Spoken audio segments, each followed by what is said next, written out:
Istriku oleh Sani B. Kuncoro.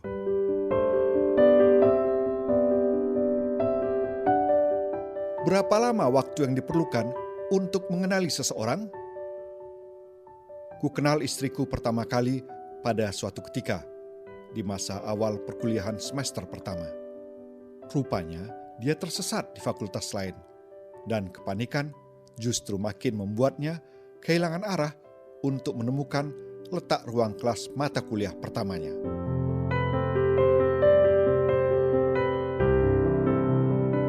Butir keringat yang bergulir di pelipisnya menumbuhkan rasa iba di dalam diriku.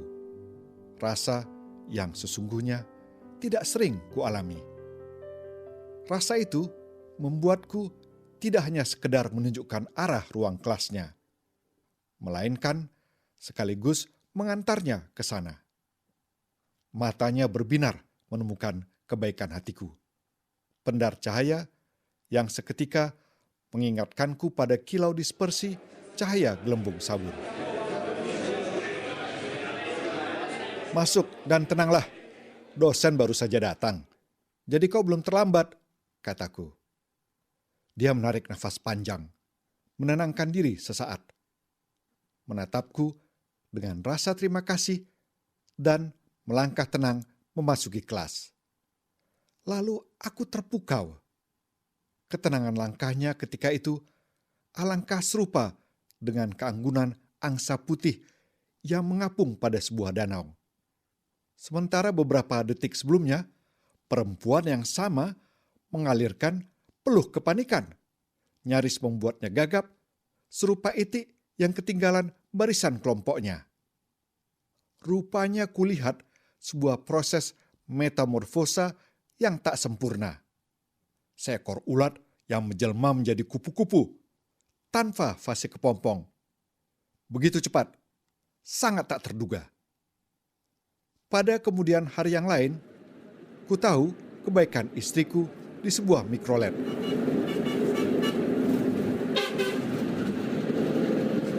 Kami berada di angkutan umum yang melaju dengan sisa satu bangku kosong. Di tengah perjalanan, seorang ibu dengan dua anaknya menghentikan mikrolet. Tapi tak ada bangku tersisa yang cukup untuk ketiga calon penumpang baru itu. Lalu, begitu saja, istriku mengajakku turun. Sehingga ibu beserta anak-anaknya itu bisa terangkut mikrolet. Kami menunggu angkutan umum berikutnya. Sementara matahari sedemikian terik ketika itu. Kita lebih mampu bertahan dengan panas ini daripada anak-anak itu, katanya. Kudapati satu hal ketika itu. Telah dilakukannya sesuatu yang sangat sederhana untuk orang lain. Bahkan barangkali sangat sepele. Tapi tidak banyak orang yang mau melakukan hal-hal semacam itu.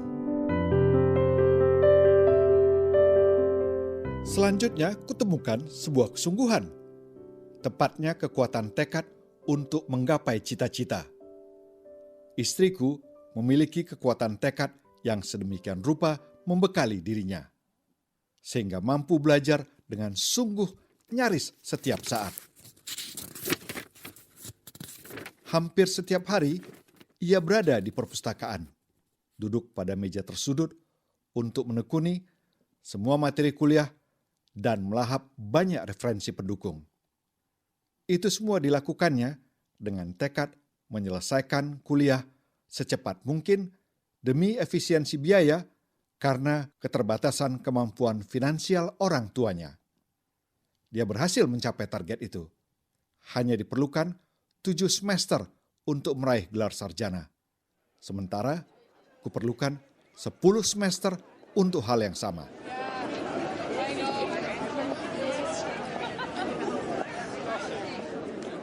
Kami diwisuda bersama ketika itu. Lalu kami menikah. Dia melahirkan seorang anak bagiku dan makin menguatkan tumbuhnya keyakinan dalam diriku bahwa aku adalah seorang laki-laki yang paling beruntung di dunia ini dan paling bahagia karena telah berjodoh dengan perempuan sempurna dengan segala anugerah yang ada dalam dirinya. Betapa tidak, setiap pagi tak pernah dilewatkannya tanpa menyiapkan sarapan dan pakaian kantorku yang telah tersetrika dengan rapi. Selalu diusahakannya untuk menemaniku sarapan, sembari menyusui bayi mungil kami. Sebelum dia sendiri berangkat menuju ke kantornya di pusat kota, di mana dia menjabat sebagai kepala cabang sebuah bank. Memang bukan sebuah bank papan atas, tetapi di tengah persaingan sejumlah tenaga terdidik yang masih menganggur, sungguh tidak mudah bagi perempuan yang sudah berkeluarga mendapatkan kedudukan semacam itu. Maka kuberikan dukungan dan pengertian yang nyaris tanpa batas padanya untuk menjalani karir. Meski seringkali membuatku kehilangan kesempatan melewatkan waktu bersama. Itu hanyalah halangan kecil yang sama sekali tidak akan membuatku menyesal memilihnya. Keberuntunganku makin nyata ketika kembali ketulusan hatinya teruji. Ibuku terkena serangan stroke ringan, dan tanpa pikir panjang, istriku langsung menyiapkan kamar tamu sehingga ibu bisa tinggal bersama kami. Bahkan ketika perawat yang khusus kami pekerjakan untuk melayani ibu sedang cuti beberapa hari, dia sendiri yang memandikan dan menyuapi ibuku. Tanpa risih, dibersihkannya ibuku setiap kali selesai buang air. Ditolaknya upaya bantuanku. Biarkan aku yang melakukannya. Seorang perempuan pasti merasa risih menerima perawatan semacam itu dari laki-laki. Meskipun itu adalah anaknya sendiri. Katanya meminta pengertianku.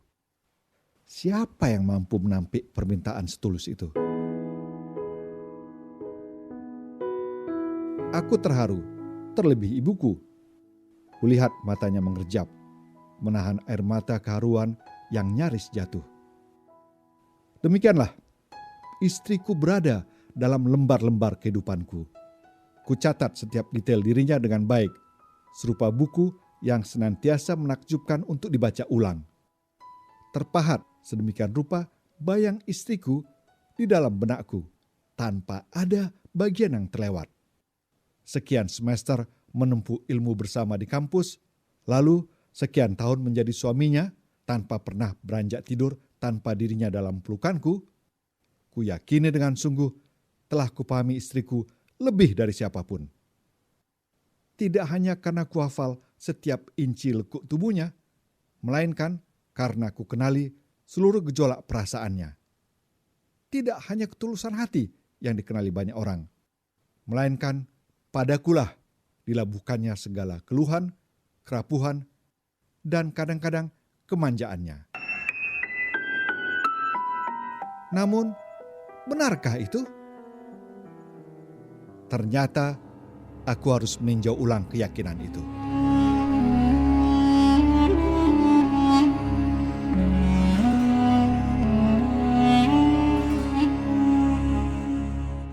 Suatu pagi dibangunkannya aku, tidak dengan kecupan seperti yang dilakukannya sebelum ini, melainkan dengan sentuhan yang dingin dari sebuah telapak tangan.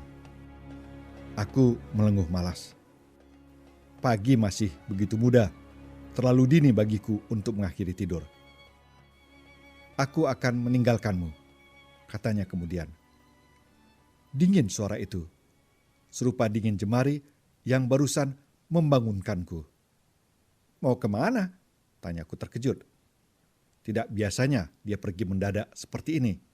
Selalu didiskusikannya terlebih dahulu tugas-tugas kantor yang mengharuskannya meninggalkan rumah beberapa waktu. Selalu dipersiapkannya segala sesuatu jauh-jauh hari sebelum keberangkatannya. Tugas mendadakkah? Dia menggeleng, menatapku lurus. Kuakhiri pernikahan ini dan kuserahkan anak kita kepadamu, katanya datar. Aku terperangah, bukan alang kepalang. Kemalasan pagi dan sisa kantukku musnah seketika. Aku terjaga sepenuhnya. Apa maksudmu? Telah kulaksanakan semua kewajiban sebagai anak perempuan orang tuaku.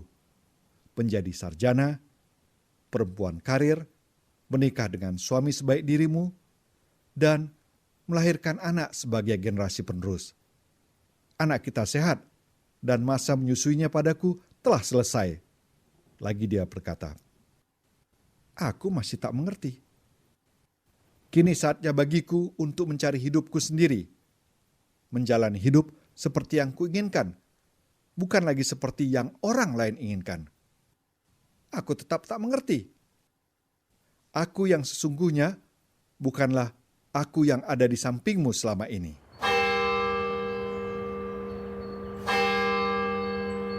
Aku diam sama sekali. Aku telah mengelabuimu. Kulakukan dengan mahir meski menyiksa. Tapi tak sanggup kulakukan itu pada anakku. Sebentar lagi dia akan tumbuh besar dan mengenali siapa ibunya sesungguhnya. Sebelum saat itu tiba, aku harus pergi sehingga akan dikenangnya aku sebagai ibu yang selama ini kutumbuhkan dalam ingatannya. Sama seperti aku menumbuhkan diri sebagai istri dalam ingatanmu. Kau mau kemana pergi? Pada kehidupanku. Kehidupan apa? Kehidupan tanpa manipulasi. Aku telah memanipulasi diriku sedemikian rupa untuk mewujudkan keluarga ini demi pencapaian kewajibanku terhadap ayah ibuku. Maaf, harus kulibatkan dirimu sejauh ini. Sesungguhnya, aku hanya mencintaimu sebagai sahabat terbaik. Tidak pernah kucintai dirimu sebagai seorang laki-laki yang menjadi suami bagiku. Tidak mencintaiku? Istriku menatapku tetap lurus, lalu menggeleng. Lalu kutelusuri ingatan, dan kutemukan bahwa dia memang tidak pernah mengucapkan kata-kata itu untukku, meski sekedar sebagai bujukan atau rayuan. Sesuatu yang kupikir tidak esensial, karena ketulusan segala tindakannya selama ini lebih dari sekedar cinta yang terucapkan dari mulut. Satu penafsiran yang ternyata keliru. Kau mencintai laki-laki lain, siapa? Nada tanyaku naik, meski sangat klise. Bukan laki-laki, dia perempuan. Kami telah mencintai sejak sekolah menengah atas. Setia dia menungguku untuk saat ini. Hening sesudah itu. Duniaku tidak porak-poranda ataupun hancur lebur. Sama sekali tidak. Segala sesuatu tetap berada di tempat di mana seharusnya mereka berada. Duniaku hanya berhenti. Seketika, tanpa tersedia kesempatan untuk sekedar jeda.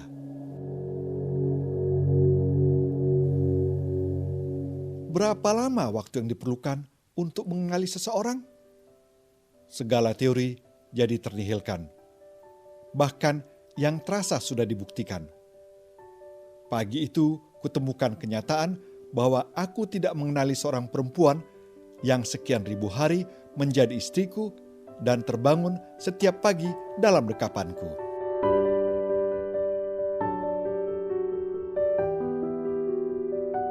Ku kenali setiap inci lapisan kulitnya. Ku tahu persis di mana letak setiap tai lalat dan tanda lahirnya. Ku hafal setiap lekuk tubuhnya dan perubahan-perubahan yang terjadi pada tubuh itu. Ku simak setiap ceritanya. Ku tampung bening air mata yang dia punya. Ku pahami kemarahan dan gusar yang terkadang ada, sama seperti kami seringkali tertawa bersama. Namun, semua itu ternyata hanyalah pengenalan yang dangkal, sangat permukaan. Tidak pernah ku tahu apa yang ada di dalam dirinya. Dirinya yang ternyata jauh dari jangkauan pemahamanku. Berapa lama waktu yang diperlukan untuk mengenali seseorang? Aku menghadapi kedalaman yang tak terketahui.